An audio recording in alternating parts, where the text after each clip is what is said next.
taxes like England and services like Somalia. ये Bharatmala highway है, इस पर तो बुलडोजर ही धंस चुका है। क्या बना दिया है?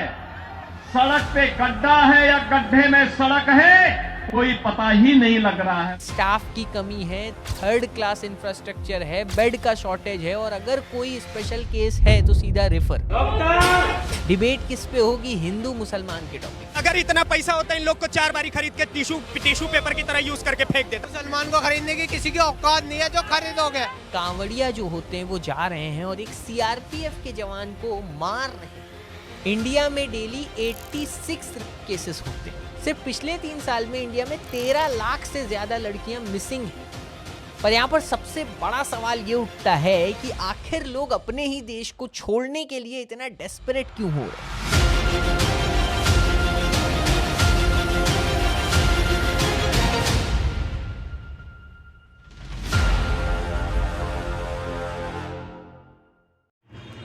लाखों लोग भारत की नागरिकता त्याग करें, आखिर क्या कारण है कि इतने सारे लोग भारत की नागरिकता छोड़ रहे हैं और किसी और देश की नागरिकता अपना रहे हैं? इसका सबसे बड़ा कारण यह भी हो सकता है भारत ने इतनी ज़्यादा टैक्स लेना और टैक्स के नाम पे कोई फैसिलिटी ना उपलब्ध करना। रोड जाइए, रोड पे गड्ढे मिलेंगे, टूटे रोड मिलेंगे, हॉस्पिटल की हालत भी एकदम ख़राब मिलेगी, ना स्कूल है ना एजुकेशन कुछ भी है। आज की वीडियो हम देखने वाले, आज की वीडियो फुल डिटेल समझने वाले आखिर क्या क्या कारण है। आप इस वीडियो को एक बार देखो।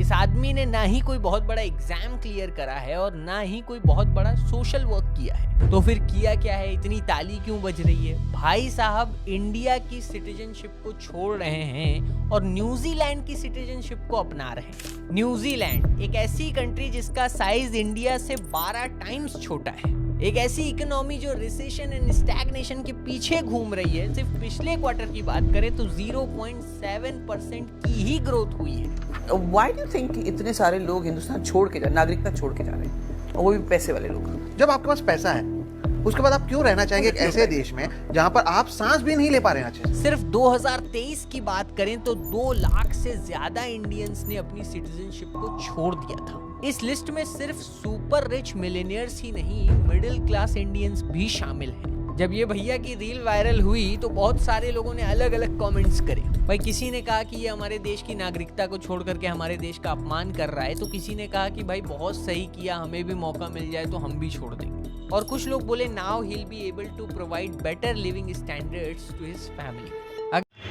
सिर्फ अमीर नहीं, मिडिल क्लास के लोग भी भारत की नागरिकता त्याग रहे हैं। उस बंदे ने सिर्फ भारत की नागरिकता त्याग दी, वो भी न्यूजीलैंड जाकर बसे, जो भारत से बहुत छोटा है। भारत से उसका ग्रोथ रेट भी कम है, लेकिन क्या पता है उसकी फैसिलिटी हो सकती है बढ़िया उस देश की, कि भारत में इतना ज़्यादा टैक्स है, वही बात में फैसिलिटी के नाम पे कुछ नहीं है। हो सकता है न्यूजीलैंड में भारत से अच्छी उसको फैसिलिटी मिले, वहाँ का इन्वायरमेंट अच्छा हो, प्रदूषण ना हो, इसलिए वो न्यूजीलैंड में बस गया। अगर HNIs हाई नेटवर्थ इंडिविजुअल्स की बात करी जाए तो 2022 में 7,500 और 2023 में 5,100 इंडिविजुअल्स ने हमारे देश की नागरिकता को छोड़ दिया। और आपकी जानकारी के लिए बता दूं, ये HNIs वो लोग थे जिनकी नेटवर्थ 25 करोड़ रुपए से ज्यादा थी इंडिविजुअली। एक टाइम था जब success was equal to a सरकारी जॉब या फिर कोई बड़ी प्राइवेट जॉब, एक अच्छी गाड़ी, एक अच्छा घर, और सबसे इंपॉर्टेंट सोसाइटी में इज्जत, जिसको कमाने के लिए हमारे पेरेंट्स ने अपनी पूरी जिंदगी लगा दी। उनका एक ही माइंडसेट था, यहीं पर मेहनत करो, यहीं पर ग्रो करो और यहीं पर फैमिली को सेटल करो और बाद में अपने बच्चों के लिए एक सिक्योर फ्यूचर बनाओ। लेकिन आज चाहे वो कॉलेज कैंपस हो, कोचिंग इंस्टीट्यूट हो या फिर इंस्टाग्राम रील्स, एक नई हवा चल रही है, सपना बदल गया है। अब सबको किसी डेवलप कंट्री में जाकर के सेटल होना है। पर यहाँ पर सबसे बड़ा सवाल ये उठता है कि आखिर लोग अपने ही देश को छोड़ने के लिए इतना डेस्परेट क्यों हो रहे हैं? क्या सच में अब्रॉड सेटल होना एक एस्पिरेशन या फ्रस्ट्रेशन का नतीजा है? और क्या फ्यूचर जनरेशन के लिए हमारा देश कोई अपॉर्चुनिटी ऑफर कर पाएगा या उन्हें भी यही स्टेप लेना पड़ेगा? 2023 में 7,500 लोग भारत की नागरिकता त्यागे, उनकी नेटवर्थ 25 करोड़ से ऊपर थी। अभी हम आगे देखने वाले हैं कि आखिर क्या कर, और जो भारत की नागरिकता छोड़ के जा रहे हैं क्या वो खुश हैं कि नहीं। तो सुनो, सबसे पहले पिक्चर समथिंग। एक तरफ है इंडिया की गड्ढे वाली सड़क, ट्रैफिक का शोर, धुआं और हॉर्न की आवाज। लेकिन क्या यही एक रीजन है कि आदमी बेटर लाइफ के लिए दूसरी कंट्रीज जा रहा है? नहीं। 100 में से एक ये रीजन हो सकता है, पर पूरी कहानी ये नहीं है। इसके पीछे छुपी हुई है लंबी लिस्ट ऑफ रीजंस जो हमें हमारे ही देश से दूर ढकेल रही है। ऐसे रीजंस जो हमें दूसरी जगह खींच रहे हैं, जिन्हें हम बोलते हैं पुश एंड पुल फैक्टर्स। पहले बात करते हैं पुश फैक्टर्स की, जो हमें हमारा देश छोड़ने के लिए डेस्परेट बनाती है। रिसेंटली डेनमार्क से कुछ टूरिस्ट सिक्किम घूमने आए। जब वो युमथांग वैली पहुंचे तो उन्हें बर्फ तो दिखी, बट उसके साथ उन्हें जगह जगह कूड़े का ढेर मिला। अब कूड़ा सड़क पर हमारे लिए कॉमन हो सकता है, बट उनके लिए नहीं। तो गेस व्हाट, उन्होंने उसे उठाना शुरू कर दिया। अब हम इंडियंस तो बहुत लाइटली ले लेते हैं सड़क पे गंदगी करना, बट दूसरी कंट्रीज के लोग नहीं। लोग गेम खेलते हैं एक्सप्लोरिंग इंडिया अंटिल इट्स अगली। आप ये सर्च करके देख सकते हो। वहाँ पे वो क्या करते हैं, गूगल अर्थ में जाते हैं और इंडिया के किसी भी पॉइंट को जूम करेंगे और वहाँ पर वो जा करके ये देखेंगे कि वहाँ पे कूड़े का ढेर मिलेगा या नहीं मिलेगा। अब जिस किसी को भी वहाँ पर कूड़ा मिल जाएगा, वहीं पर गेम एंड हो जाएगा। और ये जो डेनमार्क वालों ने किया, ये कोई एक केस नहीं है। आए दिन ऐसे केसेस आते रहते हैं जहाँ पर कोई फॉरेनर इंडिया में घूम रहा है और उसने गंदगी देखा और उसे देख करके उसने साफ करना शुरू कर दिया। इस वीडियो को बनाने के लिए जब हम इंडिया को एक ग्लोबल पर्सपेक्टिव से समझने की कोशिश कर रहे थे, तो हमें कुछ फॉरेनर्स के वीडियोस मिले। उसमें उनका एक्सपीरियंस कि वो कैसा फील करते हैं यहाँ आकर के। एक बार आप ये रील देखो, ये एक फॉरेन ट्रैवल इन्फ्लुएंसर की रील है। और सिर्फ रील मत देखो, कैप्शन को भी देखो। Let me play a sad song for you on the world's smallest violin. This is serious. क्या लिखा कैप्शन में?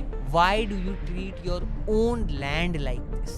The trash you throw from your cars, your apartment windows, fill the street and rivers which end up in the oceans. It's one planet which we all have to share. And being here in Aurangabad, the mountain of trash is so sad. भाई travellers के लिए भी एक cultural shock हो जाता है। एक ऐसी कंट्री जो अपनी वैल्यूज, हेरिटेज के लिए पहचानी जाती है, वहाँ का वेस्ट मैनेजमेंट सिस्टम इतना वीक कैसे हो सकता है? एंड आई डेयर यू, आप वीडियो तो देख रहे हो, बट आप अभी अपने घर से बाहर निकल करके कहीं भी जाओ, थोड़ी दूर पे आपको कहीं ना कहीं कूड़ा दिख जाएगा सड़क के ऊपर। चलो लैंड पोल्यूशन को तुम एक बार ही छोड़। ये हमारे लिए कितने शर्म की बात है कि फॉरेन से आए हो आदमी हमारे देश का कूड़ा साफ करा। वही हम इंडियंस कहीं भी खाते पीते फेंक देते हैं। फॉरेन से आते हैं हमारे इंडिया में घूमने के लिए, हमारी कल्चर और सभ्यता को देखने के लिए, लेकिन वही उनको क्या मिलता है? कूड़ा करकट गंदगी। छोड़ दो, अब तुम नजर डालो हवा के ऊपर। हमारा air quality index AQI, as पर global standards AQI must stay between 51 to 100। अब अगर लेवल उससे ऊपर जाता है तो ये सीरियस डिजीज कॉज कर सकता है। पर अब जरा सेंट्रल पॉल्यूशन कंट्रोल बोर्ड की रिपोर्ट देख लो। दिल्ली 310, सिंगरौली 300, गाजियाबाद 257, नोएडा 252।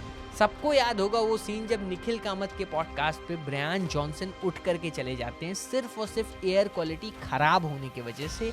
एंड वो पॉडकास्ट एक 5 स्टार होटल के अंदर शूट हो रहा था। ये सब तो चलो हो गया। बाद में ब्रायन ने अपनी यूट्यूब चैनल के ऊपर बाकायदा वीडियो बनाया और उसमें उन्होंने बोला कि कैसे इंडिया के लोग एक्सेप्ट कर पा रहे हैं और रह पा रहे हैं उस एनवायरनमेंट में। वो जा रहे हैं सुबह वॉक करने, उनके बच्चे स्कूल जा रहे हैं in this kind of air.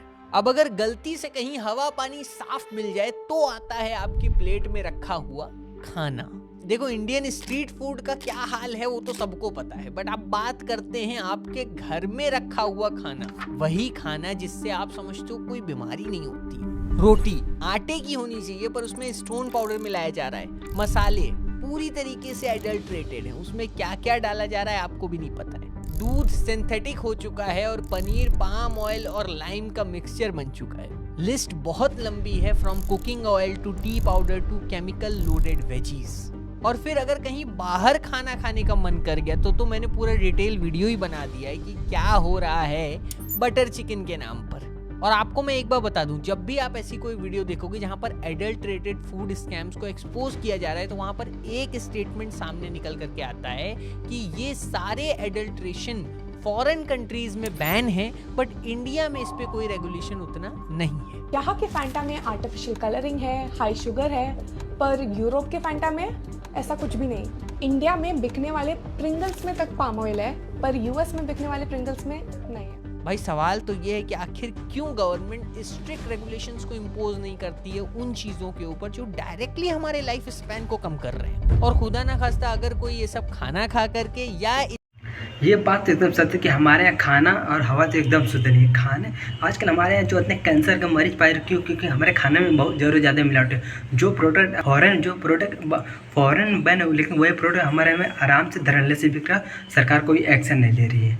इतने पॉल्यूशन में रह करके बीमार पड़ गया और गवर्नमेंट हॉस्पिटल पहुंच गया, फिर वहां की पिक्चर तो एकदम डिफरेंट है। आप सोच के देखो हमारी राजधानी दिल्ली के इतने बड़े बड़े गवर्नमेंट हॉस्पिटल्स की क्या हालत है। सफदरगंज हॉस्पिटल का इमरजेंसी वार्ड एक रेलवे स्टेशन के जैसा है। पेशेंट, फैमिली, उनके रिलेटिव सब एक ही जगह बैठे पड़े हैं। Oxygen cylinders, stretchers and doctors, 4-5 he junior doctors हैं जिसमें से 2 ही फीमेल हैं। और वॉशरूम इतना ज्यादा गंदा, फ्लश खराब, फिल्दी, बड़ी गंदगी। फीमेल डॉक्टर बोलती हैं इंडिया टुडे से बात करते वक्त कि हम ये सोचते हैं कि वॉशरूम जाने से अच्छा है कि कंट्रोल कर लें। Even the washroom is same for male, female worker. Separate doctors के लिए, especially females के लिए washroom नहीं है यहाँ पे। इस आर्टिकल में डॉक्टर वीडियो पसंद आए तो वीडियो को लाइक करें और चैनल को सब्सक्राइब कर लें।